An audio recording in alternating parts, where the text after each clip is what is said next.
Excellencies, ladies and gentlemen, it's now a great pleasure to welcome the President of the Republic of Azerbaijan, His Excellency Mr. Ilham Aliyev, for his opening statement.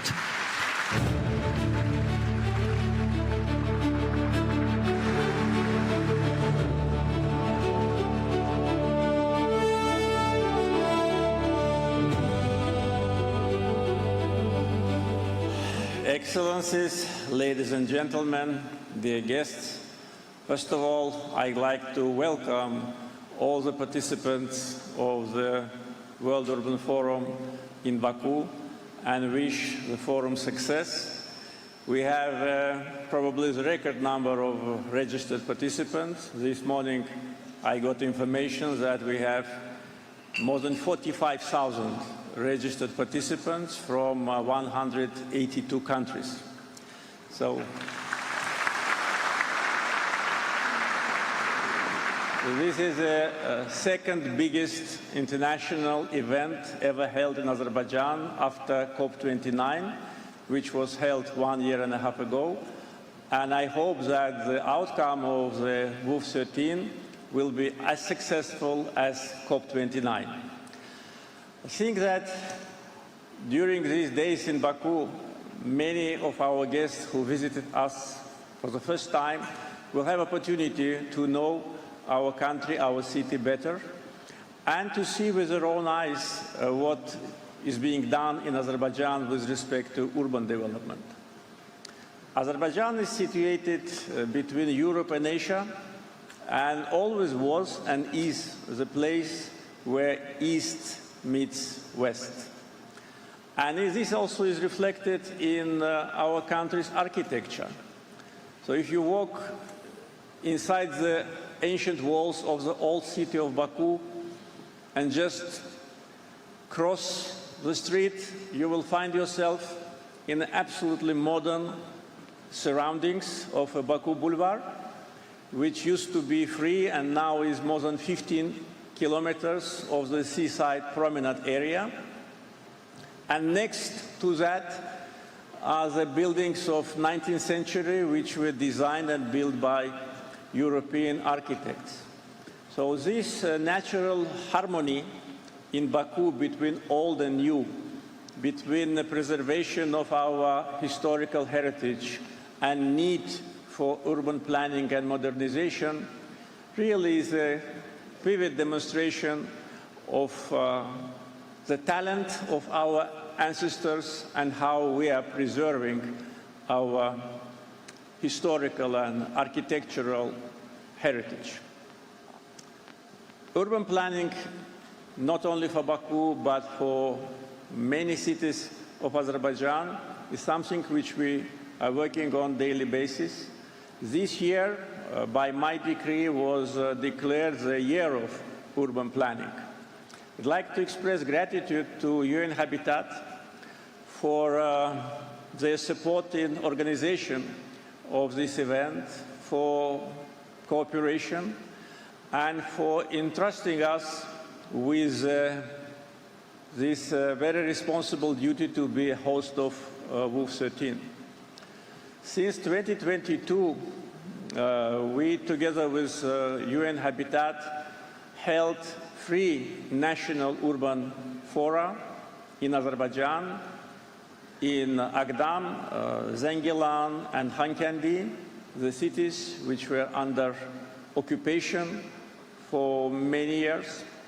And today, organizing the global gathering, we once again demonstrate our strong commitment to urban planning, urban development, to our agenda to make life of the people better and to provide our population with all necessary means in order to feel themselves comfortably. Not only Baku, but many of Azerbaijani ancient cities can be proud of their architecture. I will name just some of them. Shamakhi, once the capital of the state of Shirvanshah, the birthplace of the great Azerbaijani poet of 14th century, Nasimi, has one of the oldest mosques in the world, which was built in 743. Nakhchivan, once the capital of the state of Atabeks, the birthplace of the great Azerbaijani architect Ajami Nakhchivani, has the monument built by him, which is called Mamina Khatun Mausoleum, dated 12th century. Ganja, one of the oldest cities in the world, the birthplace of another great Azerbaijani poet, Nizami Gencevi, of 12th century, today is developing at the same time like Baku, preserving its historical look. Gabala and Shiki, the capital and one of the main cities of state of Caucasian Albania, have numerous historical monuments, and the church in the village of Kish near Shiki is probably one of the oldest in the world. Another example of the talent of our ancestors is the village of Lahich. 15 centuries ago, when the village was created, the people built the sewage system and water pipeline, which is functional today. The crown of Karabakh, Shusha, which was under occupation for almost 30 years, now is being reconstructed from almost scratch, and its damaged fortress have been restored. All what I mentioned, and of course Baku with its 6th century maiden tower, all these monuments not only have been built by our ancestors, not only survived invasions, devastations, destructions, and being rebuilt and restored by different generations of Azerbaijanis, but are also preserved today. And all of those which I mentioned, everyone can go, see, get inside, and touch. And I think this is the best indication of our attitude to our historical heritage, to our legacy.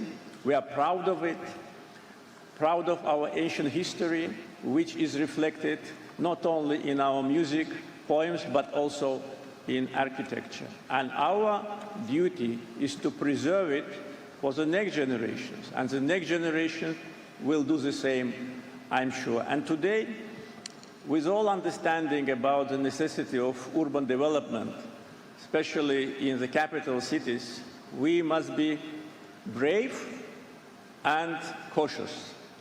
I sometimes compare it with a Formula One race in Baku, which, by the way, is one of the few races which is a city circuit. So the speed on the main speedy street is more than 300 kilometers per hour, and then the pilots have to push the brake and squeeze their bullets into a street with a 7 meters width, just 1 meter next to the ancient. Juste à 1 mètre des anciennes murales, donc ils doivent être audacieux, mais en même temps extrêmement prudents en tant que leaders, ceux qui font les décisions, ceux qui ont un agenda de développement. Nous devons être audacieux dans nos projets de développement,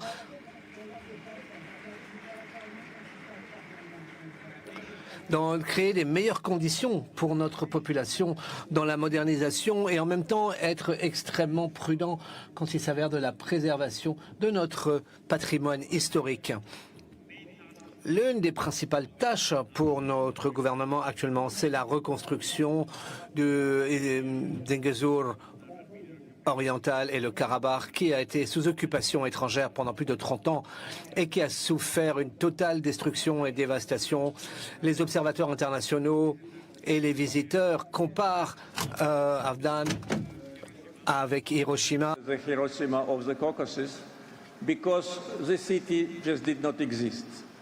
They were totally level to ground, and unlike Hiroshima, it was done not in one day as a result of atomic bomb, but it was done during 30 years of occupation when the buildings, historical buildings, and public buildings and houses were just dismantled, completely destroyed.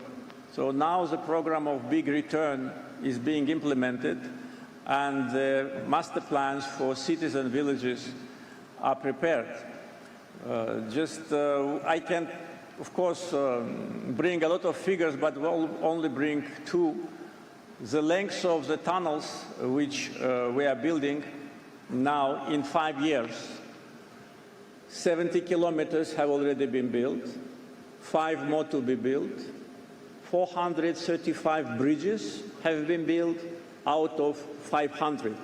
So this was done along with power stations, along with water supply, water storages, houses, schools, hospitals, free international airports, railroads, and this was done only in 5 years. And this is how the owners of the land,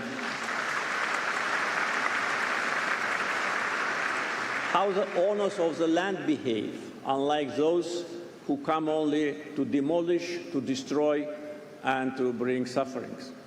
Today, more than 85,000 of Azerbaijanis already live in the former occupied territories. They work, they live, they study, and their employment is also one of the important targets in front of our government. So prior to building the apartments and private houses for them, schools and hospitals, of course we have to do demining, but at the same time we have to think about employment.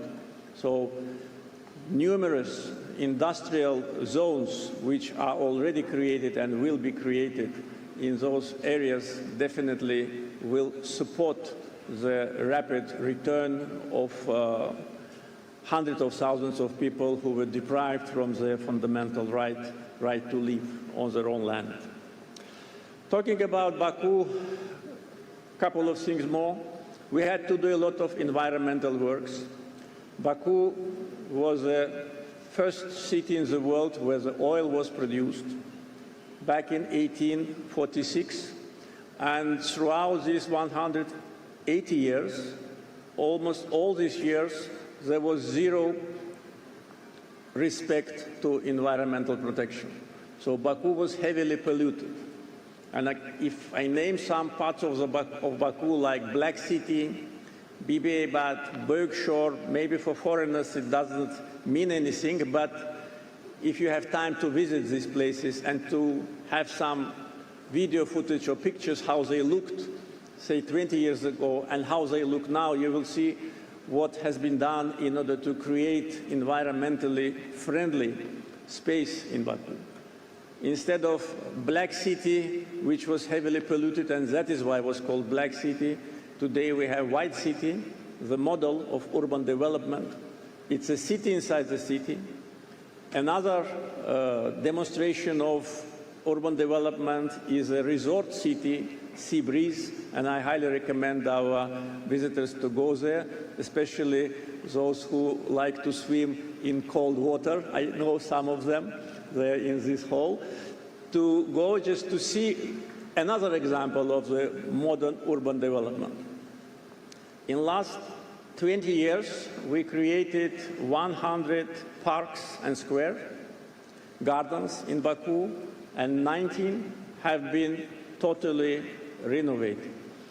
Environmentally friendly cities with quick access to public transportation, micromobility, underground, modern buses which generate their power from electricity. All that is being done as a whole concept for the capital. And not only capital. As I said, in many parts of Azerbaijan, the urban development goes very rapidly. And definitely this important gathering and expertise of our friends from United Nations and numerous guests who visit us will help all of us to learn more, to learn from each other, to learn positive experience, and also to talk about our mistakes. There have been many mistakes made in the process of development, but I think that period is already in the past. Don't want to take much of your time. I can also speak as a guide for Baku, but I think better will be for you to see everything with your own eyes. I wish all the guests pleasant stay in Baku and the World Urban Forum success. Thank you.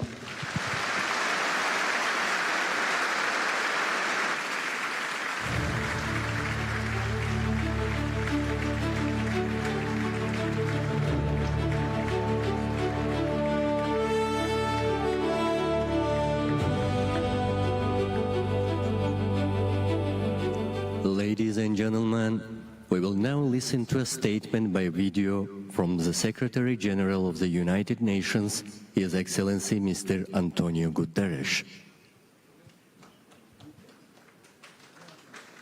I send greetings to the 13th session of the World Urban Forum in Baku. You meet amidst a surge of global crises, including conflicts, mounting energy costs, and the prospect of rising food prices. Today's agenda focuses on a challenge we talk about less often, the global housing crisis. Nearly 3 billion people live in inadequate housing, often in informal settlements and slums. No society is immune, from fast-growing cities in the developing world to advanced economies with high rents and rising homelessness. In my student days, volunteering in some of Lisbon's poorest neighborhoods, I saw how profoundly housing affects people's health, education and future. As Secretary General, I'm proud that the Pact for the Future and the Doha Political Declaration recognize housing as a priority. And I welcome the upcoming 10-year review of the new urban agenda. Now is the time to put housing at the center of sustainable development by expanding access to housing that is adequate, safe and affordable, transforming informal settlements and slums, and addressing inequalities that inflame social tensions. Housing is a human right and fundamental for human dignity. Let this World Urban Forum be a catalyst to make it a shared reality. Together, we can house the world, leaving no one behind. Thank you.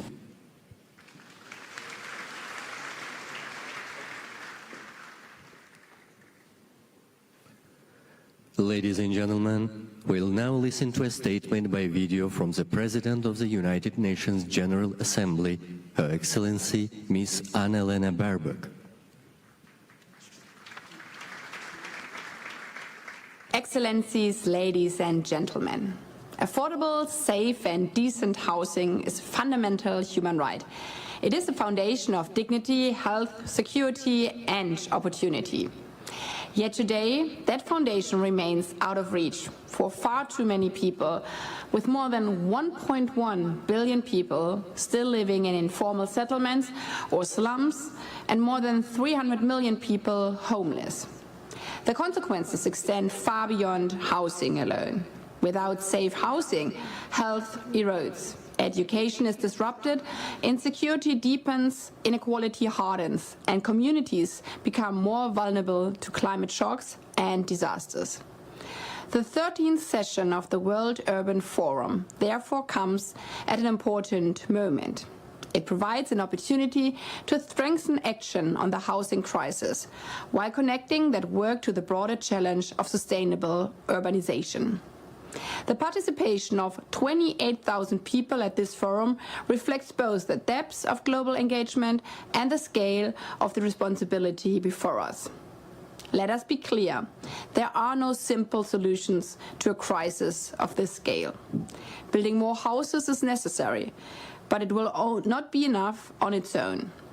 What is required is a systematic approach that connects housing with infrastructure, basic services, climate resilience, financing, and inclusive planning. Such an approach also depends on broad participation, because sustainable urban development cannot be delivered by governments alone.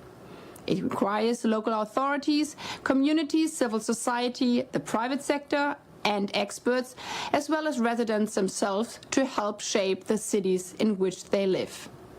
Indeed, people should therefore be treated not only as beneficiaries of development, but also as active contributors to it. In this regard, the new urban agenda remains our shared blueprint. Its emphasis on inclusive, safe, resilient, and sustainable cities is as relevant today as it was when it was adopted 10 years ago. This anniversary offers an opportunity, an important opportunity, to assess where progress has been made, where gaps remain, and how implementation can be accelerated. In July, the General Assembly will convene a two-day high-level meeting for the midterm review of the new urban agenda. That meeting will provide an opportunity to renew political commitment and strengthen implementation. I trust that your deliberations at the 13th session of the World Urban Forum will be meaningful, inclusive, and practical, and that they will help inform negotiations on the political declaration in New York. I wish you a successful forum and look forward to welcome many of you to New York in July. Thank you.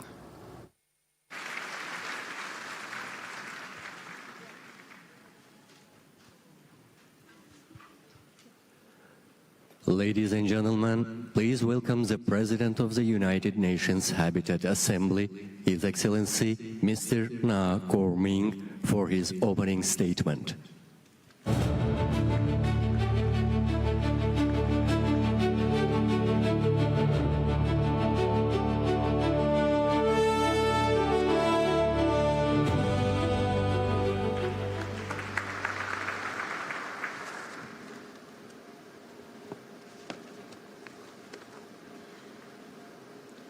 Your Excellency, Ilham Aliyev, President of the Republic of Azerbaijan, Excellencies, Head of State and Government, Madam Executive Director of UN Habitat, Honorable Ministers, Mayors, distinguished delegates, ladies and gentlemen.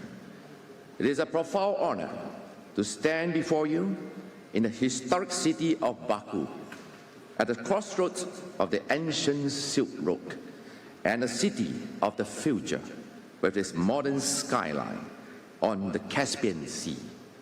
I wish to extend my heartfelt gratitude to the government and the people of Azerbaijan for their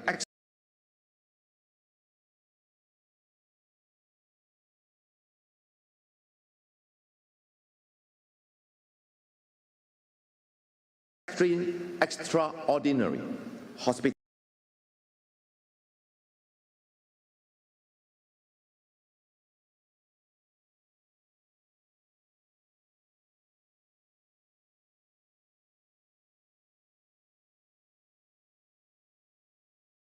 the world during this 13th World Urban Forum.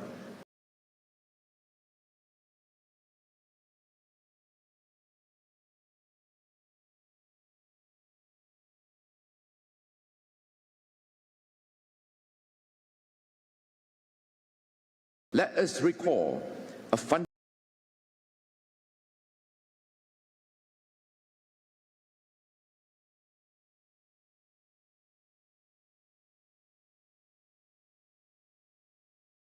action must be grounded in the real world and in the real economy. It might be aspirational to want to house the world, but we will only be boiling the ocean if we do not have the political will, the right policy, and the economic resilience to build and house all our citizens. According to UN Habitat, the world is facing a global housing crisis, affecting nearly 2.9 billion people, with 1 in every 4 people living in informal settlements. Furthermore, over 2 billion urban dwellers will be impacted by an increase of at least 0.5 degrees Celsius by 2040.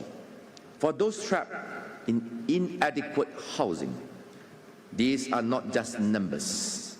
They represent a critical threat to survival. As President of the UN Habitat Assembly, I see these pressures converging. Yesterday, over 80 ministers gathered here for an informal ministerial meeting to prepare for the high-level midterm review on the new urban agenda in New York. All of us, in our own way, are grappling with similar urban challenges.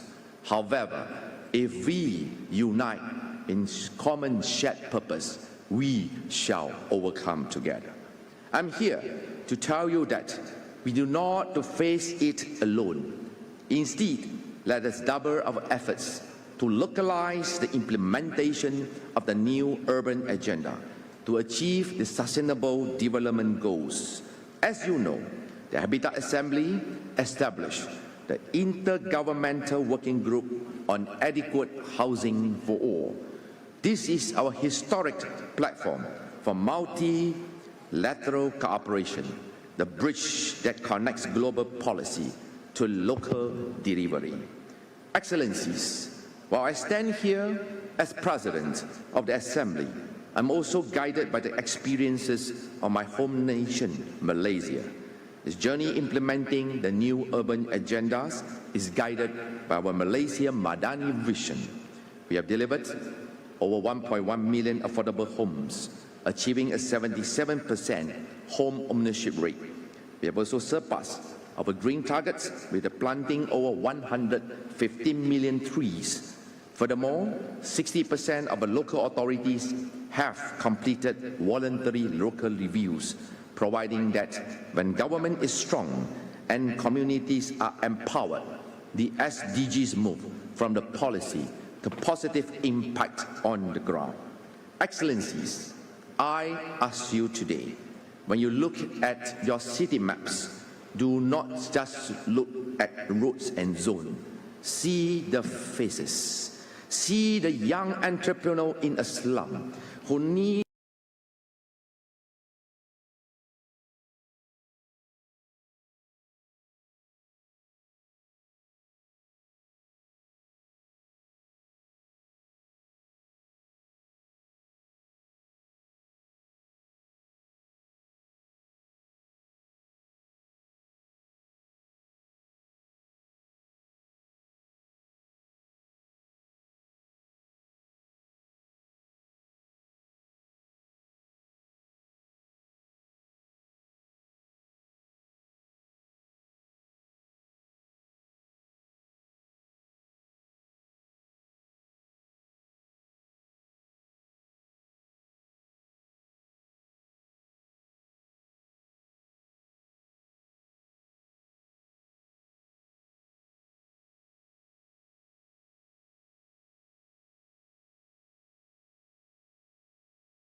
Azgib la Sidi means every home is their own center of the world, their sanctuary.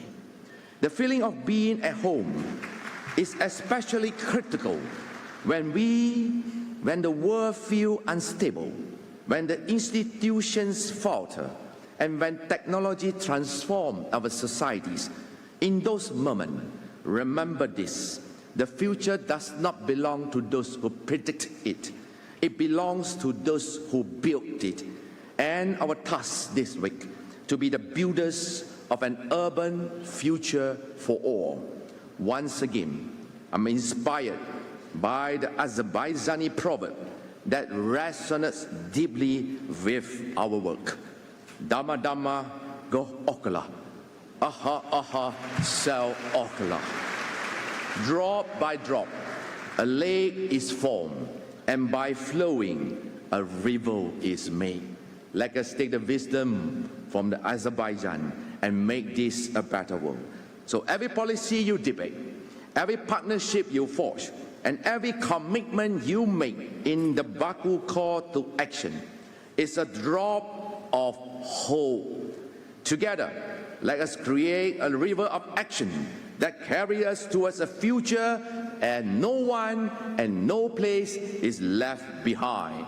I hereby wish you all a productive and transformative Wolf 13. Thank you, terima kasih, Chok Sakalun.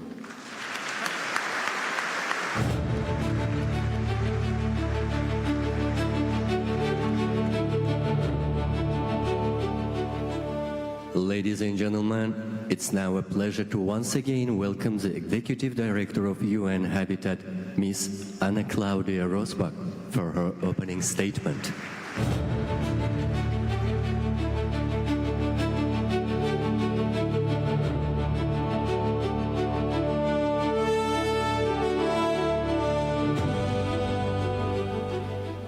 His Excellency Dr. Ilham Aliyev, President of the Republic of Azerbaijan, His Excellency Mr. Ga Korming, President of the United Nations Habitat Assembly, Excellencies, Heads of States and Governments present, Ministers, Honorable Representatives of Member States and local authorities, distinguished colleagues and guests, all protocols observed.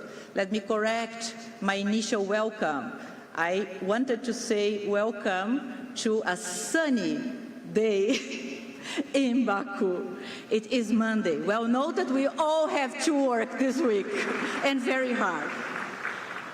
Excellencies, we may not know what the future holds, but we do know the realities people face today: the climate crisis, displacement, conflict, and destruction. Amid these challenges, over 1 billion people still live in precarious conditions, without reliable access to water, sanitation, electricity, decent work, or education, trapped in poor health conditions where disease spreads and children suffer most. This is the world where most people will soon live in cities.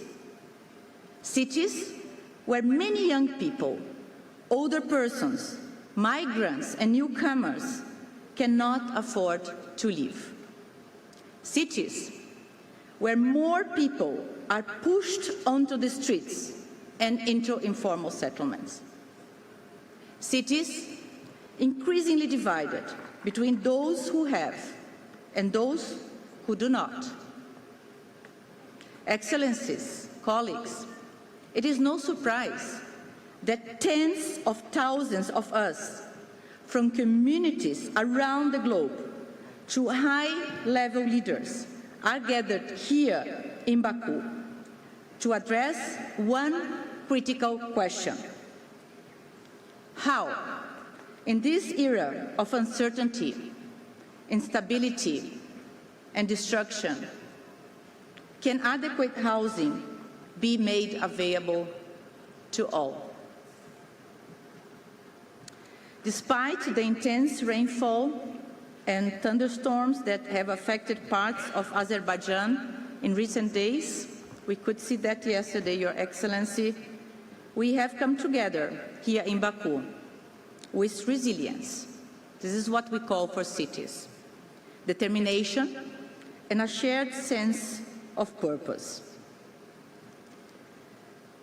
This is the reality of many cities today, and we deeply appreciate the team spirit, the quick reaction, and your flexibility that brought us today to this beautiful venue. Thank you so much.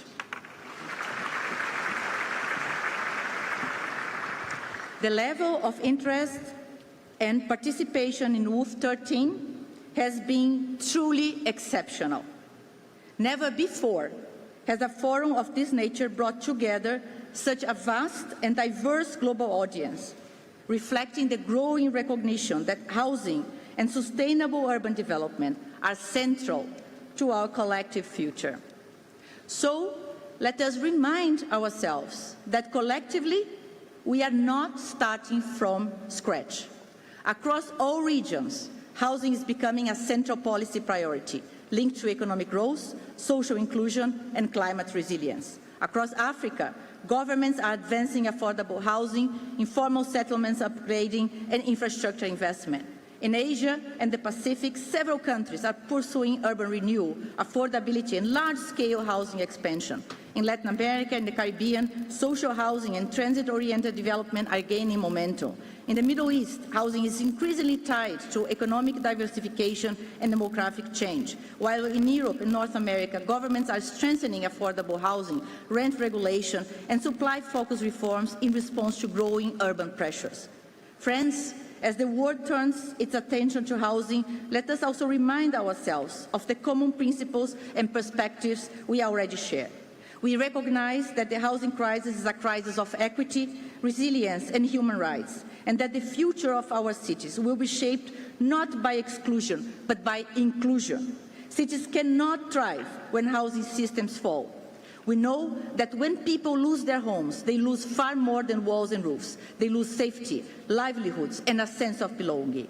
Recognizing that the right to housing is increasingly threatened by climate change, we also share a growing consensus that climate action and housing policy can no longer exist in separate conversations. Recovery begins with housing, and resilience begins at home. The homes we build today must withstand the climate realities of tomorrow. We therefore share the conviction that housing must move from the margins of policy to the center of global action. As we explore the economic and financial dimensions of housing, we collectively recognize that housing is a social necessity and also a powerful economic engine. Realizing the social and economic potential of housing requires financial systems that finance homes, not speculation. The midterm review of the new urban agenda has confirmed both the urgency of today's urban challenges and the enduring value of the commitments made in Quito. WOOF 13 is an opportunity to accelerate implementation through practical action, partnerships and investments. It is time to focus on solutions. What are the pathways to achieving adequate housing for all? Where have we gone wrong, and what must we do differently to move forward? Does UN Habitat have the solution to the global housing crisis? Do we have all the answers for the nearly 3 billion people living with inadequate housing, for the more than 1 billion living in slums, or 300 million people experiencing homelessness? I will not pretend that we do. But let me add this. Every one of you, without exception, holds a piece of the answer. And that is precisely what this collective effort is seeking. We do not take lightly the time, cost, and, dare I say, the climate impact of gathering here together. It is both our responsibility and our privilege to listen, learn from one another's experience, and bring our knowledge together. Baku must send a clear message to the high-level meeting of the General Assembly this July. We must move from recognizing the housing crisis to advancing the achievement of the SDGs through concrete policies, investments, and action. My hope is that we leave Baku with renewed confidence that, despite today's global challenges, adequate housing can be within reach for all, without exception. In closing, I would like to thank the government of Azerbaijan for hosting the 13th session of the World Urban Forum. It is now my pleasure to officially declare the session open. Thank you.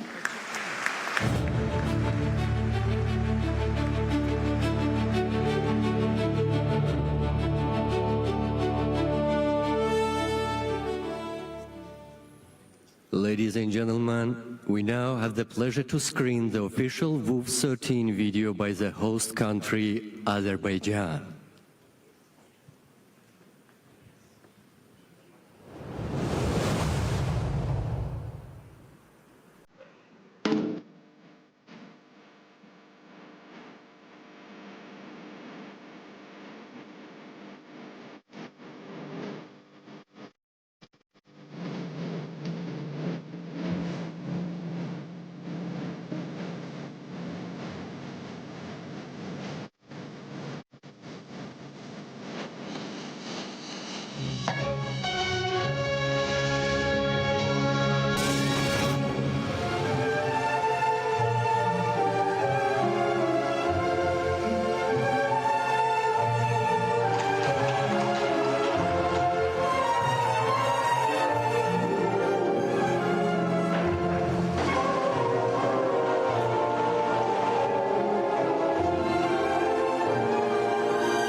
Excellencies, ladies and gentlemen, the World Urban Forum opening ceremony continues with voices shaping the conversation on the future of our cities across the world.